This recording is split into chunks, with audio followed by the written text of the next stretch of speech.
और राम मंदिर चढ़ावा चोरी मामले की जांच में बड़ा खुलासा हुआ है। सूत्र ये बता रहे हैं कि आरोपी कैश की हेराफेरी के लिए पूरी प्लानिंग के साथ काम करते थे। वो काउंटिंग से पहले ही बड़ी संख्या में नोटों को गायब कर देते थे। फिर इस रकम को शेयर मार्केट में इन्वेस्ट करके मुनाफा कमाया जाता था। कुछ आरोपी चुराई गई रकम को कर्ज के तौर पर बांटकर ब्याज भी कमाते थे। दरअसल मंदिर में नोटों की वास्तविक गिनती तो मशीनों के जरिए की जाती थी। गिरफ्तार किए गए आरोपियों का मुख्य काम दान पेटियों से निकले नोटों को सलीके से व्यवस्थित करके एक साथ लगाना था, ताकि उन्हें जब मशीन में डाला जाए तो गिनती में दिक्कत न आए। चढ़ावे में मिले नोटों को व्यवस्थित करने के बाद स्टेट बैंक ऑफ इंडिया के कर्मचारी उन नोटों को काउंटिंग मशीन में डालते थे।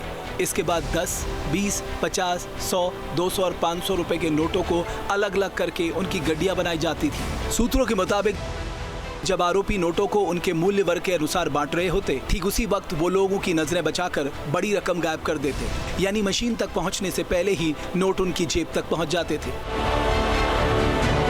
जिसके बाद काउंटिंग रूम से बाहर इस रैकेट के ठिकानों तक पहुंचा दिया जाता। इस खेल में 8 आरोपियों की भूमिका निश्चित थी। सूत्रों के मुताबिक चढ़ावा चोरी गैंग इस काली कमाई को दिन दूना रात चौगुना बढ़ाना चाहता था, इसलिए वो चोरी के पैसों को कई गुना बढ़ाने के तरीके खोजा करता था।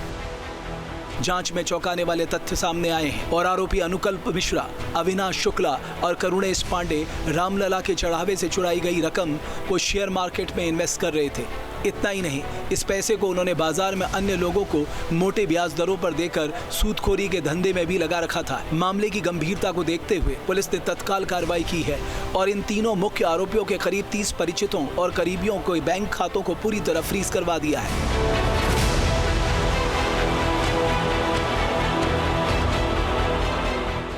आरोप है कि इन सभी खातों में उनकी वैध आय से कहीं अधिक और बेहद संदिग्ध लेन देन के पुख्ता सबूत मिले हैं। आरोप है कि चढ़ावा चोरी के गुनहगार इस पैसों से ऐशो आराम की जिंदगी जी रहे थे और संपत्तियां खड़े कर रहे थे। इसके साथ ही इस सिंडिकेट के तार अब शराफा बाजार से भी जुड़ते नजर आ रहे हैं। सूत्रों के मुताबिक इस मामले में पुलिस की एक टीम ने एक ज्वेलरी व्यापारी को हिरासत में लेकर लंबी पूछताछ की है। बताया जाता है कि रिमांड में लिए गए आरोपियों ने इस सराफा का नाम उगला था। इस बीच मंदिर ट्रस्ट गबन की घटना से सबक लेते हुए कैश मैनेजमेंट को पूरी तरह से चुस्त दुरुस्त करने में जुटा है। इस प्रक्रिया को पूरी तरह फुल प्रूफ बनाने की तैयारी चल रही है। चढ़ावा चोरी की जांच के बीच मंदिर ट्रस्ट के 23 गणना कर्मियों ने एक साथ इस्तीफा सौंप दिया है। इस सामूहिक इस्तीफे के बाद नोटों की गिनती करने वाली टीम में केवल 13 कर्मचारी बचे हैं।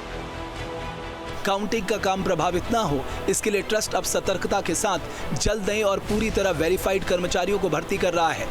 श्री राम जन्मभूमि तीर्थ क्षेत्र ट्रस्ट ने रामलला के खजाने की सुरक्षा और नोटों की गणना की पूरी व्यवस्था के लिए सख्त गाइडलाइंस के पालन का फैसला किया है। पूरे काउंटिंग स्थल पर कैमरों से निगरानी बढ़ा दी गई है, जिसके लिए 13 नए अतिरिक्त सीसीटीवी कैमरे वहां इंस्टॉल किए गए हैं। वहीं मंदिर के गर्भगृह और परिसर से दान पेटियों की पूरी सुरक्षा के साथ गणना केंद्र तक लाने के लिए 27 अतिरिक्त सुरक्षा कर्मियों की विशेष तैनाती की गई है। सूत्रों के मुताबिक नई व्यवस्था के तहत काउंटिंग रूम के भीतर केवल 43 अधिकृत लोग ही मौजूद रह सकते हैं। सुरक्षा को इस स्तर पर चाक चौबंद किया गया है कि पहले जिन कोनों में कैमरा का कवरेज नहीं था, यानी जो ब्लाइंड स्पॉट थे, उन्हें अब कवर कर लिया गया है। इतना ही नहीं, परिसर के पिलर नंबर 34 पर जहां गुप्त दान पेटी रखी होती है, वहां विशेष रूप से अतिरिक्त सुरक्षा कर्मियों को तैनात कर दिया गया है। देर से ही सही, मंदिर ट्रस्ट जागा है और चढ़ावे की सुरक्षा से जुड़े प्रोटोकॉल का कड़ाई से पालन किया जा रहा है, ताकि भविष्य में रामलला के दरबार में भक्तों की श्रद्धा के साथ इस तरह का खिलवाड़ न हो। Team news nation.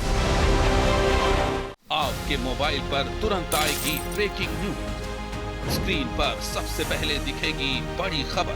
देश दुनिया की हर खबर एक जगह। अब आपके मोबाइल पर तुरंत फटाफट इंस्टॉल कीजिए न्यूज़ नेशन ऐप और रखिए खुद को अपडेट।